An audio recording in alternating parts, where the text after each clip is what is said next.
Добрый день, уважаемые слушатели! Мы рады вас приветствовать на сегодняшнем вебинаре, посвященному очень важной и актуальной теме профилактики коронавирусной инфекции. Меня зовут Твердова Марина Владимировна. Я являюсь главным специалистом Центра сопровождения специального и инклюзивного образования Коми Республиканского института развития образования, в рамках работы которого и организован сегодняшний вебинар. Ранее, в марте 2020 года, мы уже организовывали и проводили вебинар по профилактике вирусных инфекций, в том числе коронавирусной инфекции.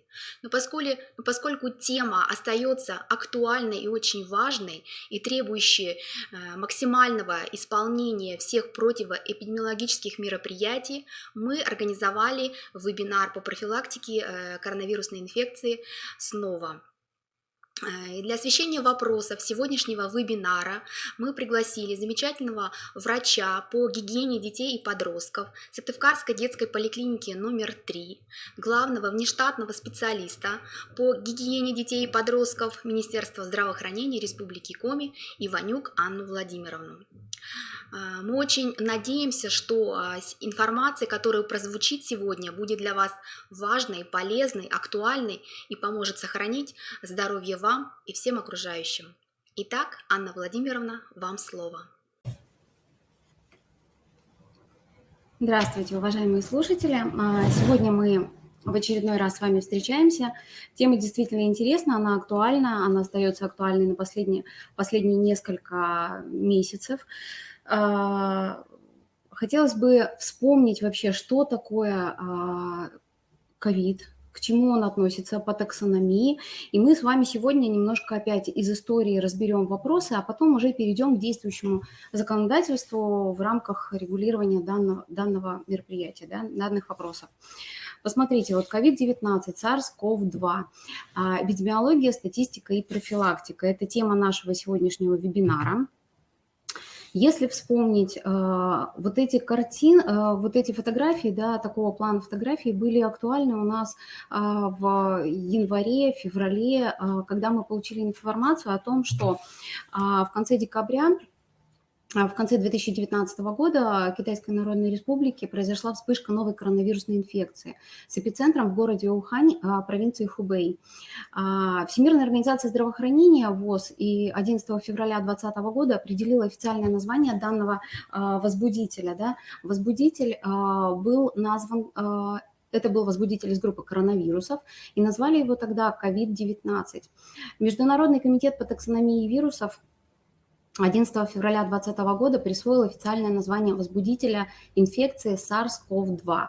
То есть это таксономическое положение вируса в специальном определенное ему место. То есть смотрите, вообще все, что у нас касается коронавируса, нужно сказать, что впервые коронавирусные эпидемиология, то есть коронавирусов была известна с 1960-х годов.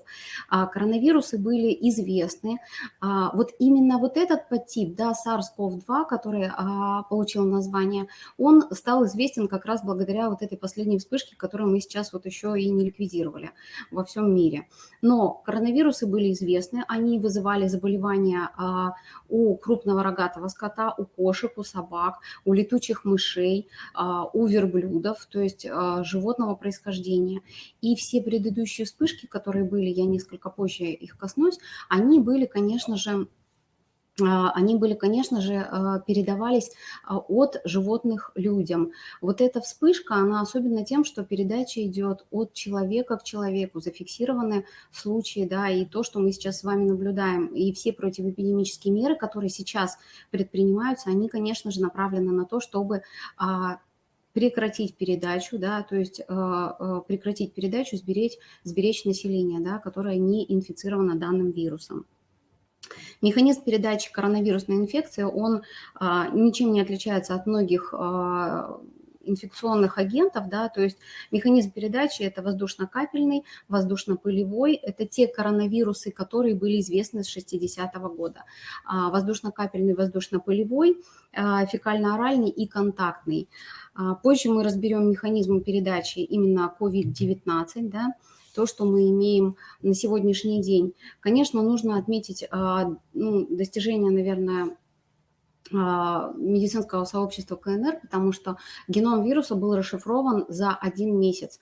Вот раньше на это уходил 1 год. То есть какими ресурсами обладали.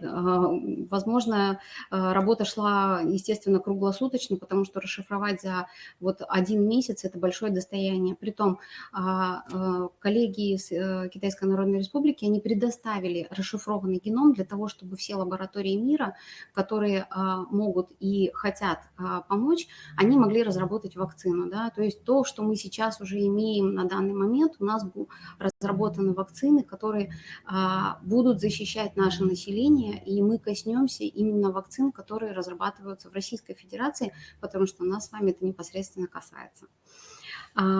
Нужно сказать, что вообще как бы коронавирусы с 1960 года не очень сильно заботили и как бы досаждали населению Земли человеческому, потому что они вызывали сезонные заболевания, которые легко протекали, которые не вызывали больших вспышек, не было от них летальности, люди их легко переносили, и при проведении определенных мероприятий противоэпидемических они прекращались. И они, естественно, были сезонными. Вот последние вспышки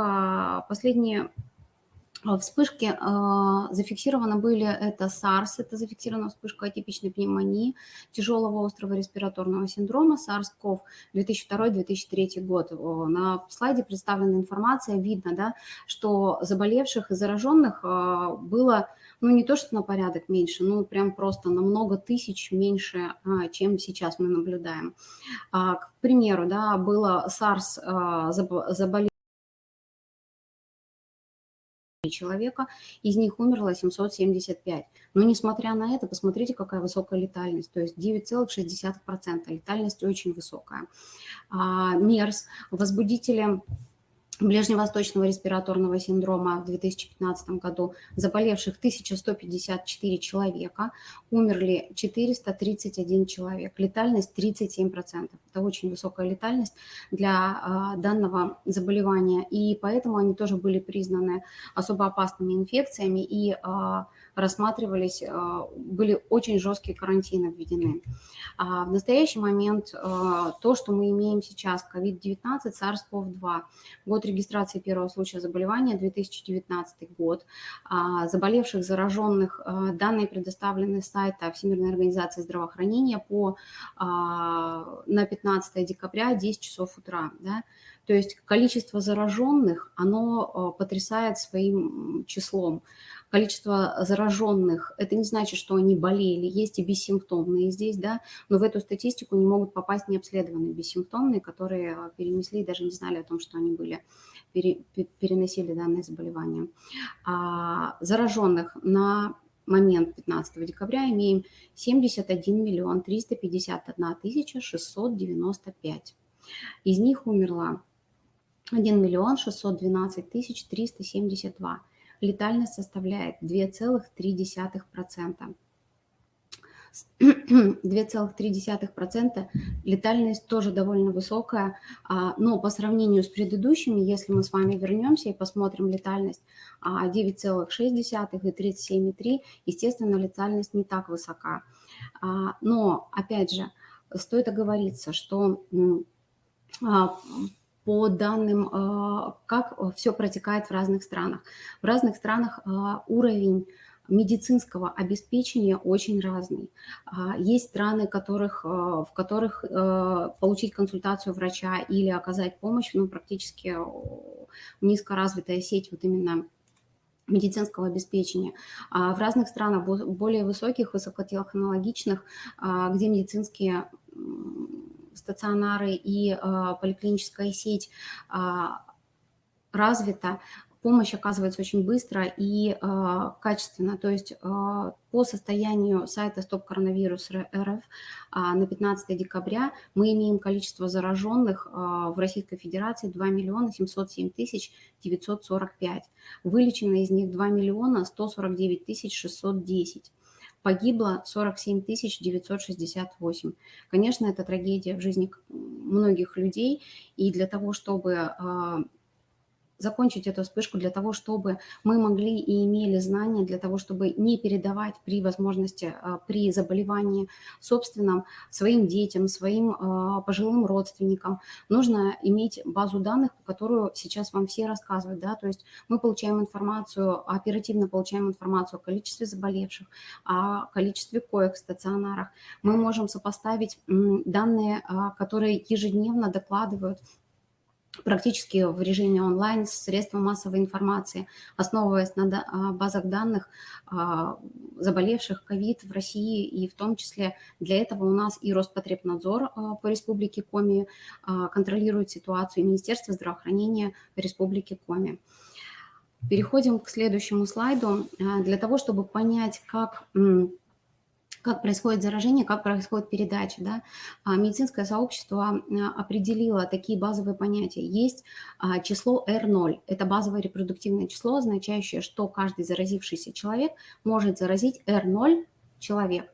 То есть при COVID-19 базовое репродуктивное число в среднем по некоторым публикациям в известных медицинских журналах составляет от 1,4 до 1,4-2,5, по некоторым данным доходить до 4 может.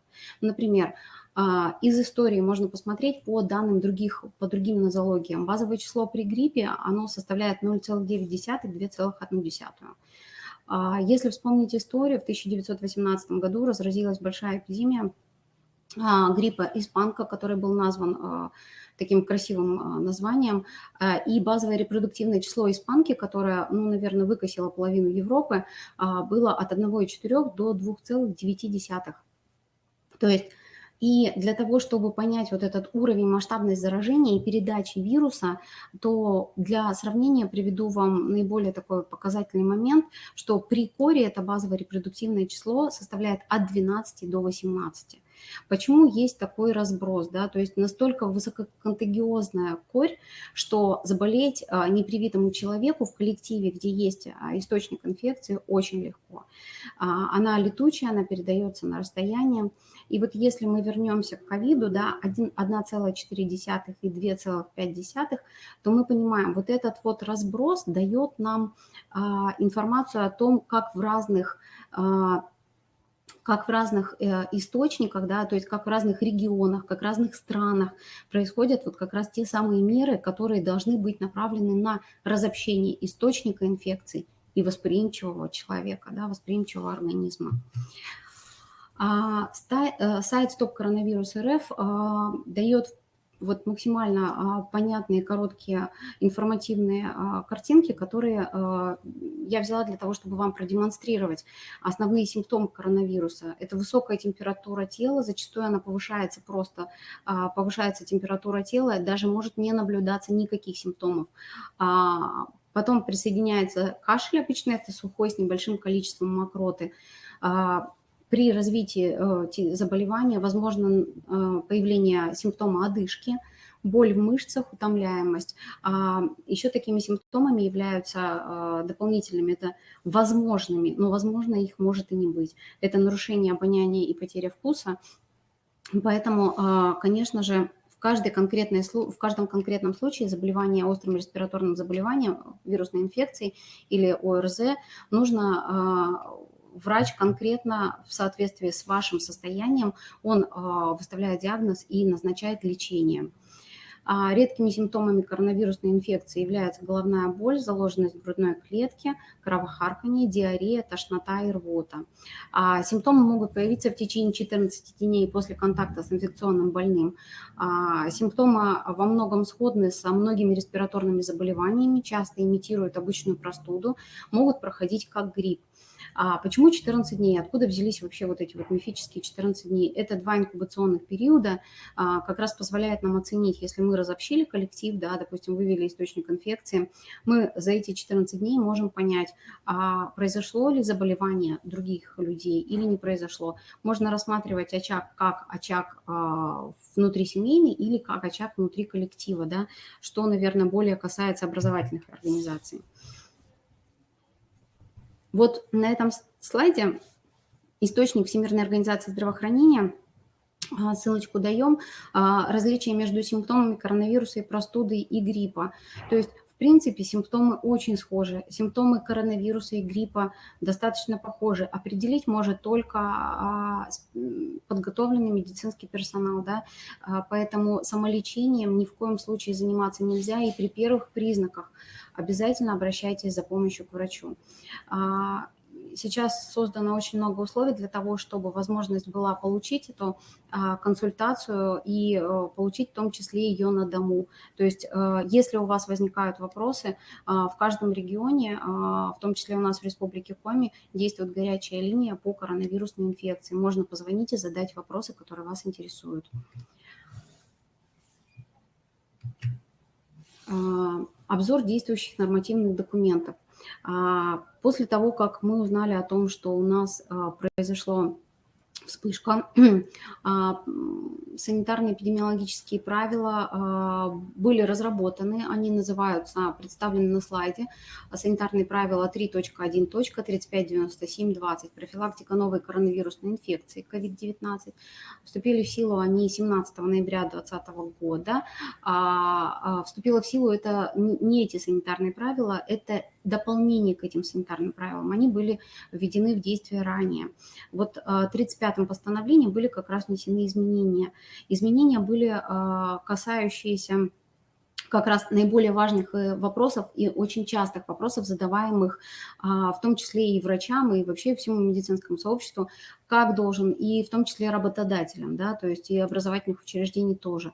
Потому что как должен, когда должен допускаться ученик, переболевший коронавирусной инфекцией, или как должен допускаться до занятий именно сотрудник, который переболел или находился в контакте и был на изоляции. Вот эти моменты как раз регулируют вот данный нормативный документ. Обзор изменений. Что произошло? В действие вступили, во-первых, продлены срок действия санитарных правил по новой коронавирусной инфекции. Их продлили до 1 января 2022 года. Ранее они были продлены, то есть они официально были изданы, и срок действия у них заканчивался 1 января 2020 года. Сейчас они продлены на год. Второе. Выписка пациентов к занятию трудовой деятельностью, обучению, допуск в организованные коллективы после проведенного лечения как в стационарах, так и в амбулаторных условиях, и выздоровление осуществляется при получении одного отрицательного результата. Ранее необходимо было 2 отрицательных результата, но проанализировав данные, пришли к выводу, что одного отрицательного результата достаточно для того, чтобы оценить именно эпидемиологическую безопасность данного пациента. Эти анализы проводятся методом полимеразной цепной реакции на наличие возбудителя COVID-19. В случае получения положительного результата лабораторного исследования, подготовки к выписке пациента, следующее лабораторное исследование проводится не ранее, чем через 3 календарных дня. Это исключает у нас повторный положительный результат и дает пациенту время для того, чтобы наработать титр антител и клинически выздороветь. Выписка контактных лиц отличается тоже немножечко сейчас, у которых не проявилось клинических симптомов. То есть, допустим, рассмотрим на примере, если вдруг мама в семье заболела, дети выводятся из образовательных организаций, школы, институты, да, то есть те, которые, это называется близкий, тесный домашний очаг. Дети выводятся, и они 14 дней наблюдаются. Если они не заболели, так вот как происходит их допуск? Допуск в организованные коллективы осуществляется по истечении 14 календарных дней со дня последнего контакта с больным COVID-19 без проведения лабораторного исследования на COVID. То есть если в течение 14 дней у ребенка не появился насморк, не повысилась температура, и он не считается больным, то выписывается он без назначения ему мазка ПЦР. Отбор проб биологического материала у лица, контактировавшего с больным COVID-19 для лабораторного исследования проводится при появлении клинических симптомов заболевания, сходного с COVID-19.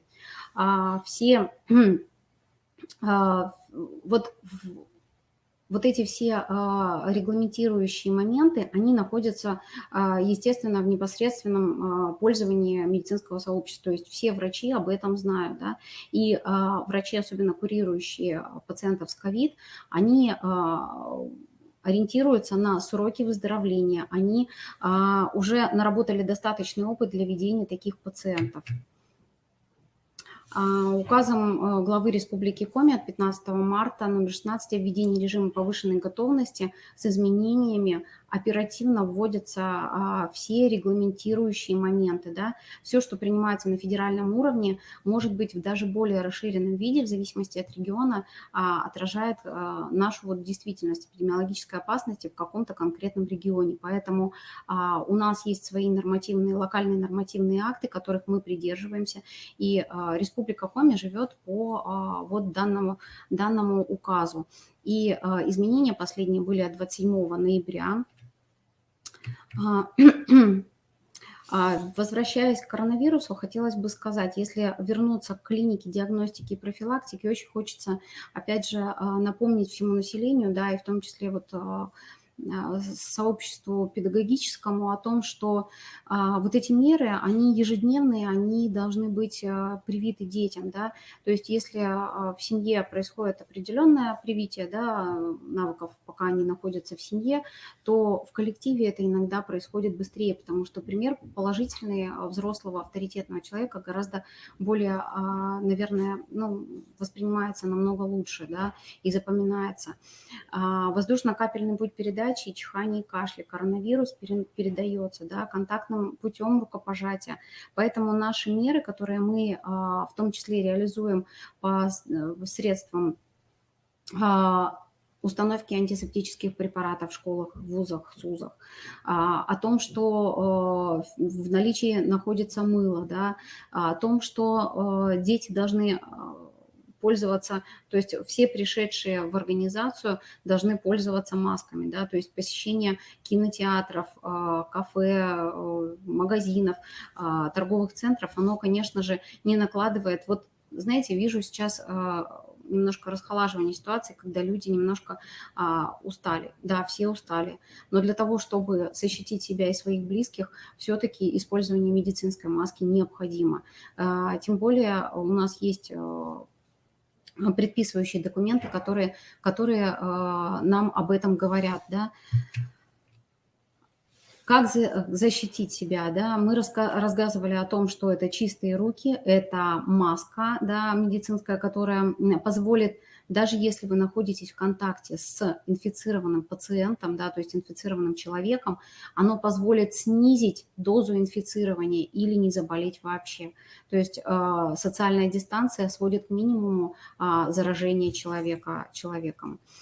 Естественно, нужно обратить на такое внимание на более пожилых лиц. Это лица тем, кому более 60 лет и старше, имеющих сопутствующие заболевания, сердечно-сосудистые заболевания, заболевания органов дыхания, диабет. Для этого избегать мест большого скопления людей, да, и проводить, конечно, беседы со старшим поколением по поводу соблюдения данных мероприятий. Иногда даже возможно оказать им помощь по поводу доставки продуктов, в том числе из, может быть, любимых магазинов. Как избежать заражения коронавирусом? Всемирная организация здравоохранения, она выпустила конкретные рекомендации: подвергать тщательной обработке мяса, яйца, избегать контактов с животными и птицами в дикой природе на фермах. Это общие правила, которые были у нас введены сразу же. И Всемирная организация здравоохранения настаивает на соблюдении именно мер культуры кашля. Да? То есть если вы хотите покашлять, находитесь без маски и в тесном контакте с людьми, да, то есть мы тогда рекомендуем и детям в том числе кашлять в локоть. То есть кашель должен сопровождаться, кашлевые толчки должны не в руки, а в локоть. То есть если у вас нет возможности, использовать одноразовую салфетку. При кашле и чихании прикрывать рот бумажной салфеткой или согнутым локтем. Это направлено на то, чтобы вот та ладонь, в которую произошел кашель, да, то есть получил, допустим, какой-то инфекционный агент, и она не передала предметам окружающим данный агент.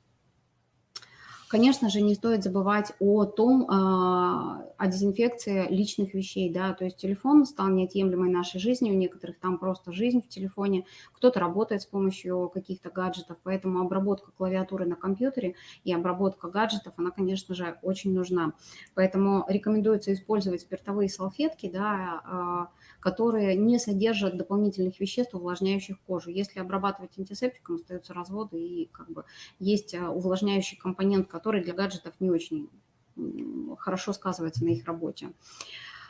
Теперь перейдем к современным разработкам. Все, что у нас есть, какие вакцины мы наработали. Российская Федерация стала первой в мире, которая зарегистрировала вакцину гамма-ковид-вак.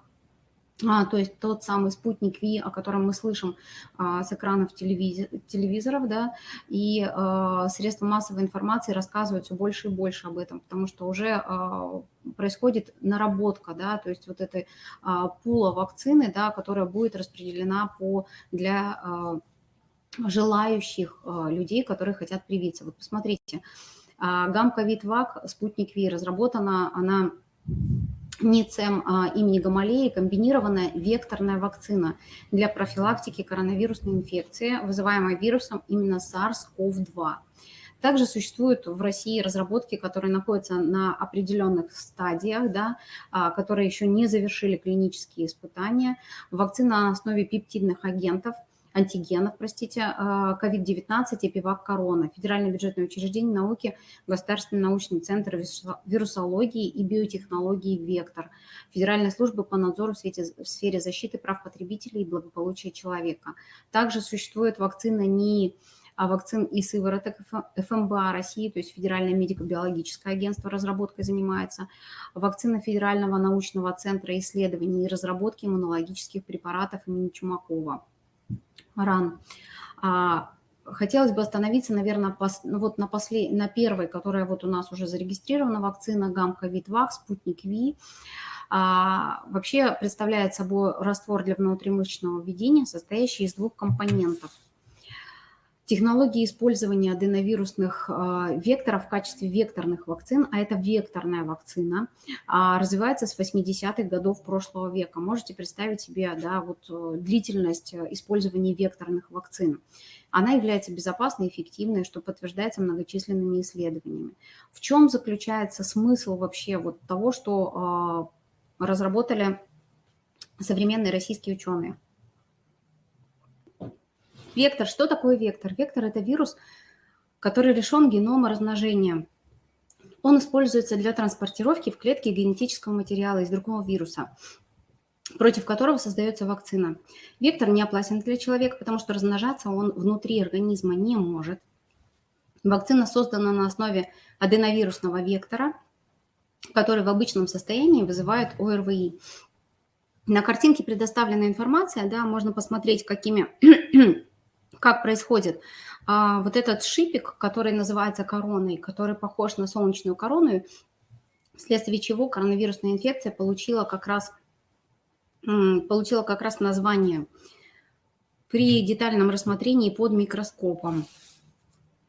Здесь на этом слайде представлена информация, да, по поводу первой вакцинации.